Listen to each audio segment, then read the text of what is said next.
Do you want to start traveling and living the digital nomad lifestyle, but you think you can't afford it? While it is true that you do need a buffer of security when you start traveling the world, it probably actually is a lot less than you think. In this video, I will give you ideas for little lifestyle changes that will enable you to save enough money to start traveling and living the digital nomad lifestyle in as little as 1 year. And as a bonus, many of these tips will also help you save money while you travel and while you're on the road. Hi, my name is Sara and I love to travel and experience different cultures and see, as many places as possible. So if you want to learn more about the digital nomad lifestyle, please subscribe to the channel and ring the little notification bell. With that said, let's get right into it.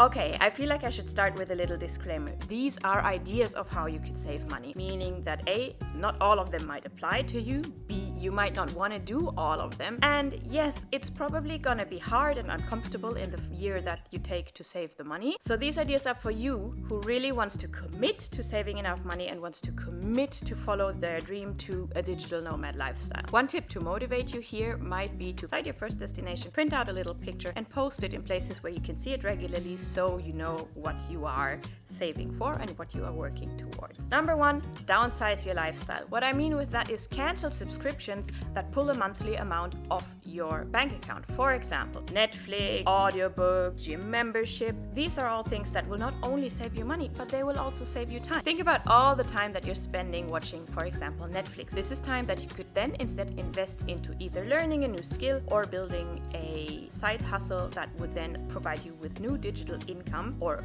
starts becoming a means for generating digital income once you are out and about on your digital nomad journey. In this series, I will also make a video of side hustle ideas, so keep an eye out for that. So let's break this down a bit. Instead of a gym membership, you could, for example, either go for a run or a walk or a hike outside, but you could also just watch free YouTube videos that show you how to do simple weightlifting exercises and similar things at home. And when it comes to Netflix and pay-on-demand subscriptions, these, at least for me, were a real money puller. I actually at some point had 5 subscriptions that I was rarely using. I realized I don't even like watching TV, and I do spend that time nowadays to actually, script YouTube videos, learn how to edit and do stuff like that. But with approximately $10 per subscription, this was $50 a month that I spent on stuff that, was only taking my time and that I was barely using. If you calculate that, $50 a month times 12 is $600 a year. Imagine $600 a year of savings. There are actually countries where you can live a whole month for that amount of money. And not to mention a gym membership that here in Sweden also approximately costs $60 a month. Tip number 2,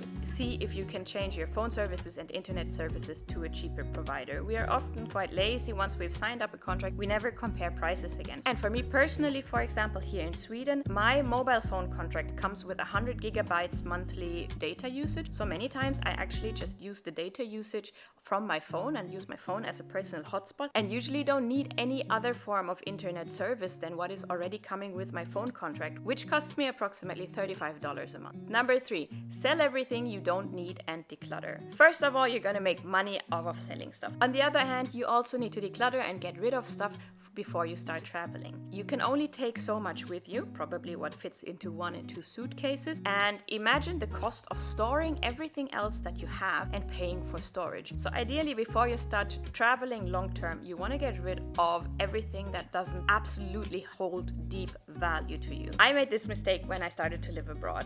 I had 2 suitcases that I had everything in that I needed and that I wanted to take with me, but the rest of my belongings I actually didn't get rid of. I stored them in boxes in my grandmother's garage. And then 15 years later, when she moved to an elderly care home, I came home to sort through my stuff.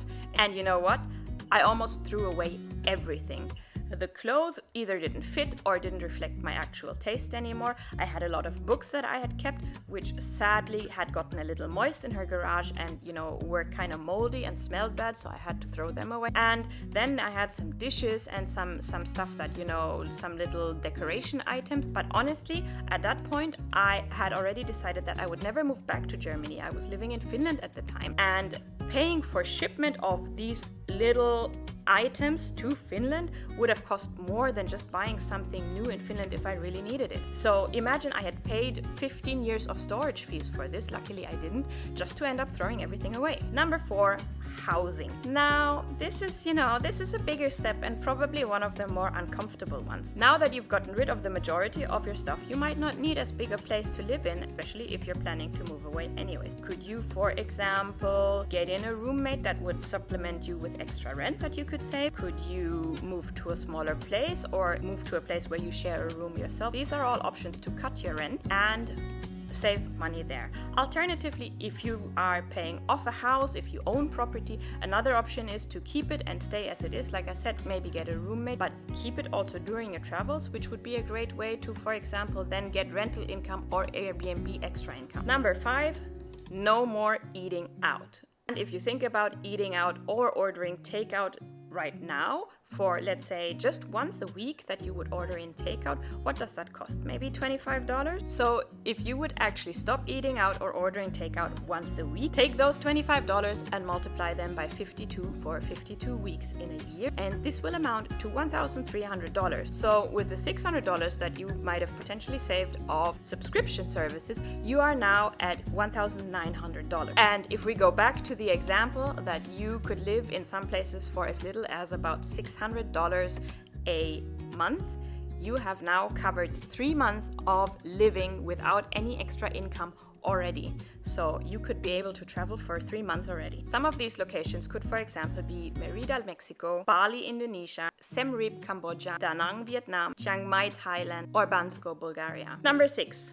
No more coffee to go. No more Starbucks coffees. I mean, calculate it like this. If each Starbucks coffee costs you around $5 and you buy one Starbucks coffee every day, that would be 5 times 365 for 365 days a year, right? And that adds up at $1,825. Add that to the $1,900 that you saved from the previous steps, and you will end up with $3,725. Now divide that by 600, again to reflect the $600 of living cost per month, and you will end up with 6.21. There you go. Now with all your lifestyle changes, you have already saved enough money to live in a low-cost country, a country with a low cost of living for 6 months. And this is without having to supplement your work through freelancing or a digital business or a paycheck. Number 6. Are we at number 6?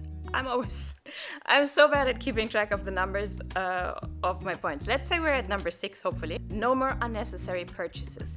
I mean, you've just decluttered, you're planning to move abroad for a year, traveling with probably about 1 to 2 suitcases, so you really don't need to buy anything because you don't have space to put it. Let's assume, for example, you would be spending $150 a month on unnecessary stuff. Clothes that you don't really need, little gadgets, little decoration stuff, all this stuff that we buy and then, barely use, and just because it's cheap and it looks cute in the moment and it feels good for us to buy something just because we want to buy something. So let's say that's $150 a month. Again, times 12 for 12 months leaves you with $1,800. Add that to the previous amount and now you've saved $5,525. Number 8.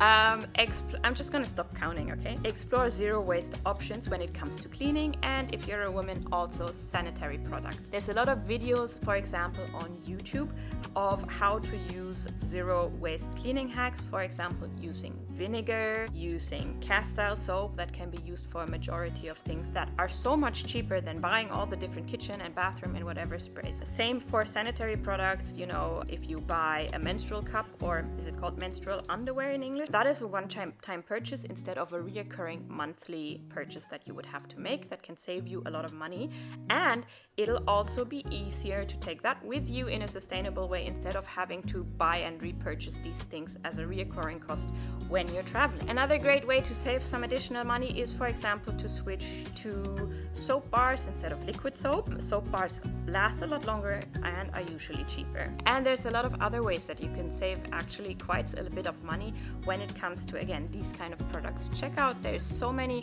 YouTube channels that are particularly specialized on zero waste living and frugal living, so go check those out. But let's say you would save around $100 a month here. That's another $1,200 that you could put towards your savings, and you would now have saved $6,725. Now, the next one I'm not going to put a number on because this is something that you might not be able to influence. But if you can, don't buy water, drink tap water. I'm aware that not every country has the luxury of clean and drinkable water coming out of the faucet. Like I said, that is just an option if you can use it. Otherwise, of course, there's not much you can do. Next step, exchange your car for a bike or public transport if that is a possibility for you. Again, maybe you cannot influence it, but you are going to probably get rid of your car anyways while you're traveling, right? I mean, if you bought it on a monthly payment plan, you don't want to be stuck with those payments while you're traveling abroad and are not using it. And you will not only save on the monthly recurring costs, like for example, that credit for your car, like car insurance, like gasoline, but you might, of course, depending on the age of the car, still get a quite significant amount of money as a sales price for the car. Stop drinking alcohol or reduce your alcohol intake. Again, I know this is probably unpopular, but not only does it save you a ton of money, it also, frees up a lot of time that you could work on learning a new skill or working on your side hustle and building your basis for your new digital nomad lifestyle. Think about all the time that you're wasting drinking that you could actually use to learn a new skill or to build a side hustle. Not to mention the price of drinking. I live in Sweden right now, and I'm aware alcohol prices in Sweden are steeper than in many other countries. But here, for example, even if I just would have one bottle of wine a week, that one bottle would probably cost me around $10 here, because alcohol is heavily government controlled in Sweden. That times 52 for 52 weeks in a year is $520 a year. Again, adding that to what you've already saved, minus everything that we haven't calculated for selling your car and all of that, you would now have saved $7,245. Now, if you divide that by 600, you end up with the beautiful number of 12.08. 12.08 means that you have already saved enough money to live in a low cost of living country for 12 months without having to earn any money. If you don't know which country to choose, there are so many, check out this video here where I break down the things that you should consider when choosing a digital nomad location you want to live in. And in next week's video in this Become a Digital Nomad in 1 Year series, I will share with you some ideas of how you can make extra income. With that said, thanks for watching and see you soon.